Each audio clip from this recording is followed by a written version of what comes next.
Aqui. Agora tem uma coisa extremamente importante que está relacionada com a revisão sistemática, que é tempo. Quanto tempo vocês acham que vocês precisam para fazer isso que eu acabei de passar? Chuta. Ou qual seria o tempo ideal para fazer isso? Uma semana.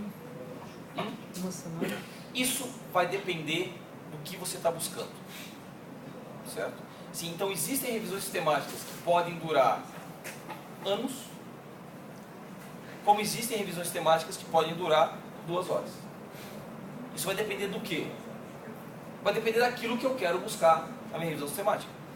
Se eu quero simplesmente fazer um apanhado geral de alguma bibliografia para me ajudar a escrever um texto, eu não preciso ficar um mês fazendo essa pesquisa. Eu posso pegar lá um final de semana, 8 horas, por exemplo, que daí divide no final de semana ali, em 8 horas eu consigo resolver a minha encrenca, entendeu? Acabou.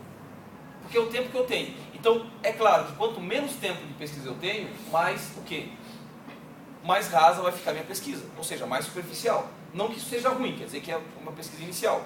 Por quê? Porque eu posso fazer uma primeira pesquisa, essa pesquisa vai me dar outras palavras-chave, que vão me dar outras, então eu vou aprofundando. Quanto mais profundo eu vou, mais conhecimento eu tenho e mais tempo vai levar a minha pesquisa. Quanto menos profundo eu vou, menos conhecimento eu vou estar adquirindo, só que mais rápida vai ser a minha pesquisa. A pesquisa que vocês vão fazer, pelo tempo que a gente tem, vocês têm mais ou menos um mês, um pouquinho menos de um mês na verdade, vocês têm 20 dias para fazer essa encrenca, vocês não vão ficar uma semana fazendo isso. O que vocês têm que fazer? Vocês estão em 7 indivíduos, certo? Ou menos que seja. Qual é o grande problema? Definir qual é a pergunta de pesquisa, definir os termos. Divide os termos entre cada indivíduo seleciona parte desses termos, seleciona, vai ter que ler uma porrada, é claro que vai ter que ler, vai selecionar os textos e depois alguém senta para estruturar esse negócio. Cara, não é tão simples assim. Beleza? Então, talvez um dos principais fatores para quando você vai fazer esse tipo de revisão é justamente o tempo que você tem e a estrutura que você tem. Então, se você vai selecionar uma base de dados do Google, você tem que ter um computador, tem que ter internet e vai ter que ter os indivíduos para te ajudar a fazer isso. Ponto. Beleza? Agora não esqueça, o importante disso não é o que tem que ter o artigo, tá? Mas o importante disso é que você tenha um registro disso. Então você tem, isso aqui é uma tabela, essa tabela até foi eu que criei,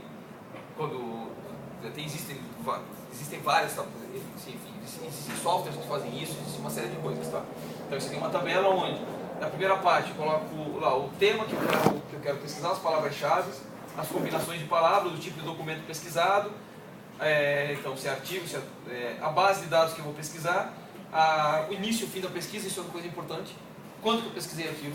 Porque lembra, eu preciso ter que provar que eu consegui fazer. Então se eu digo que eu pesquisei aquilo no mês de julho de 2014, pode ser que em agosto tenha sido inserido mais arquivos lá dentro. Então se eu faço uma pesquisa só fazendo uma triagem pelo mês de julho, eu consigo chegar ao mesmo resultado. A quantidade de arquivos que eu encontrei na base, então cada elemento desse aqui, cada palavra-chave, a quantidade de artigos que eu encontrei e a quantidade de artigos que eu selecionei. Esses artigos vão estar colocados como? Cada um numa tabelinha dessa, onde vai estar a base de dados, onde vai estar o ano de publicação, o link para você encontrar aquele artigo, o título dele, o autor, o resumo e a observação se você quiser colocar. Se vai aprovar, não vai aprovar. Basicamente vocês vão ter uma tabela muito próxima a isso aqui. Tá? O que é essa tabela? Essa tabela aqui é a combinação de palavras-chave. Tá? Então, o que é? Combinando. Por exemplo, na combinação de várias palavras-chave, vocês vão ter o quê? A quantidade de resultados encontrados. Isso aqui é metadados, na verdade. Só para vocês terem uma ideia, isso aqui é uma das pesquisas que eu fiz durante o meu mestrado. Dependendo da quantidade de palavras-chave, eu não identifiquei. Só para vocês terem uma ideia, o resultado disso daqui foram o total de artigos dentro da metodologia que eu peguei, da pergunta que eu estava fazendo, das palavras-chave que eu criei, foram 700 artigos total. Desses, os artigos que abordavam um tema relacionado ao que eu estava procurando, mas de forma ampla, foram 18. Então, de 700, o que estavam próximos ao que eu queria eram 18. Sobre o tema específico que eu buscava, eu não encontrei nenhum artigo. Só que, é claro, isso daqui é para provar que a minha pesquisa era inédita. Então, aquilo que eu estava buscando, eu não tinha encontrado uma pesquisa com relação àquilo. Vocês não têm que fazer isso. Só para citar um exemplo. Agora, existiam temas muito próximos, mas que não era exatamente o que eu fazia. Só que desses, de 700, só 18. Beleza? Então vocês vão chegar a um resultado talvez muito próximo. No caso de vocês não, porque para esse trabalho específico é mais um levantamento aí, um estado da arte, alguma coisa mais tranquila. Dúvidas, pessoal? Dúvidas sobre isso? Há outro detalhe, tá? Então vocês também não precisam fazer isso. O mundo inteiro publica em inglês. Certo? Então, você vai encontrar pesquisa de brasileiros, de espanhóis, de japoneses, de suíços, de cacete, publicadas em inglês. Certo? Então, o ideal é que a pesquisa seja feita em inglês. Mas, de novo, vocês não precisam fazer isso. Tá? Que é o ideal. Então, vocês não precisam fazer porque eu consigo encontrar pesquisa do mundo inteiro. Se eu me restringo ao português, eu vou me restringir a artigos publicados na língua portuguesa. Beleza? Dúvidas? Você faz tradução. Não tem problema, porque quando você faz a tradução, é o que acontece. A BNT tem uma regrinha. Quando você faz a tradução da citação, você cita, e daí você coloca lá a mesma coisa, o nome do autor, o ano, a página, e coloca a tradução nossa. Então eu sei que você traduziu. Que pode ter um erro também, tá? Só que daí é uma interpretação tua. Aí que tá, aí é onde o pesquisador entra, de certa forma. Certo? Tem alguns padrões, dependendo de onde é que você vai fazer isso, que a citação é feita em português, mas daí é colocada uma nota, que dentro da nota está a citação na língua original. Tá, mas tem algumas...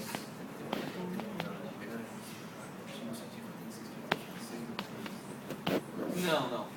Aí que tá. Aí a regra depende para onde é que você vai mandar esse artigo. Por exemplo, isso é outra coisa, que também eu não vou, mas uma coisa é eu publicar um artigo num congresso, outra coisa é eu publicar numa revista. Revista tem pontuação. Então tem revistas, por exemplo, internacionais que só aceitam arquivo em inglês. É por isso mesmo. Como só aceita em inglês, então é mais fácil de você encontrar. E geralmente existe um comitê científico que avalia o teu artigo, que é geralmente mais xarope, mais chato. Então ele só vai avaliar exatamente se... O que os caras avaliam? Eles avaliam se, primeiro, está dentro do tema que eles proporam para estar publicando, e outra, se o teu objetivo para aquilo, ele está respondido dentro da metodologia que você propôs. Então basicamente os caras analisam metodologicamente o teu artigo. Não o resultado, porque os caras podem seguir uma linha contrária, mas saber se existe uma coerência metodológica em cima daquilo lá. Basicamente isso.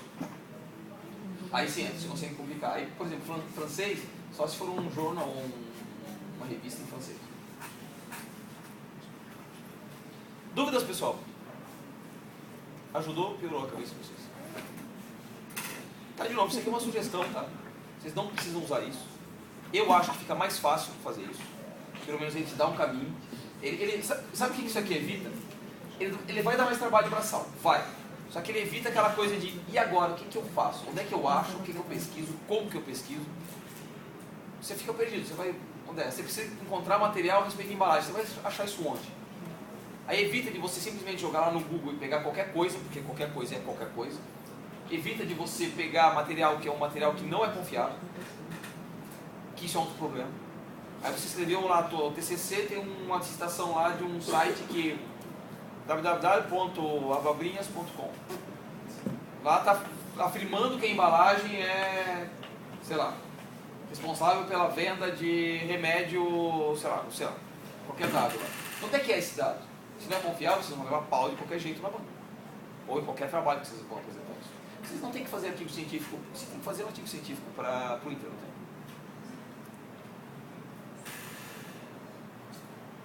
Se vocês quiserem cruzar, tá, você é mais bonzinho, esse professor é tão bom. Se vocês quiserem cruzar, isso eu vou abrir uma exceção agora. Se vocês quiserem cruzar algum assunto lá do Inter de vocês com ergonomia, vocês podem fazer, tá? Porque daí vocês matam pelo menos meio caminho lá. Se vocês quiserem fazer, vocês podem fazer.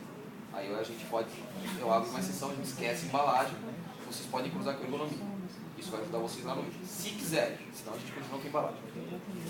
Beleza? Porque daí vocês conseguem já fazer um trabalho para aproveitar por duas coisas.